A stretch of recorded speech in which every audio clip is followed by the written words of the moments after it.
ஈரோட்டில் மஞ்சள் வணிக வளாகத்தை பார்வையிட்ட மத்திய அமைச்சரிடம் மஞ்சள் வணிக வளாகத்திற்கான மின் இணைப்பில் மானியம் வழங்க வேண்டும் உள்ளிட்ட பல்வேறு கோரிக்கைகளை விவசாயிகள் முன்வைத்தனர்.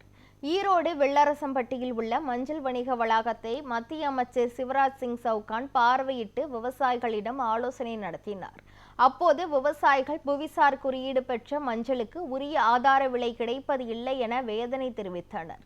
இதனைத் தொடர்ந்து மஞ்சளை மதிப்பு கூட்டி உள்நாடு மற்றும் வெளிநாடுகளுக்கு ஏற்றுமதி செய்ய வேண்டும், 100 நாள் வேலை திட்டத்தில் மஞ்சள் விவசாயத்தை சேர்க்க வேண்டும், மஞ்சள் வணிக வளாகத்திற்கான மின் இணைப்பில் மானியம் வழங்க வேண்டும் உள்ளிட்ட பல்வேறு கோரிக்கைகளை விவசாயிகள் முன்வைத்தனர்.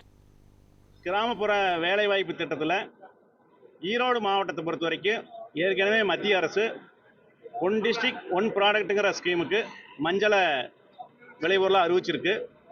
அந்த அடிப்படையில் இந்த வேலை உறுதி திட்டத்தில் மஞ்சள் சாகுபடியில் நடவு, களை எடுத்தல் மற்றும் அறுவடை, ப்ராசஸிங், காய வைத்தல் உள்ளிட்ட எல்லா வேலைகளையும் இந்த வேலை உறுதி திட்டத்துக்கு அனுமதிச்சாக்கா விவசாயிகளுக்கும் பலன் அளிக்கும், தொழிலாளர்களுக்கும் பலன் அளிக்கும். இந்த கோரிக்கையெல்லாம் நாங்கள் வலியுறுத்தி இருக்கிறோம்.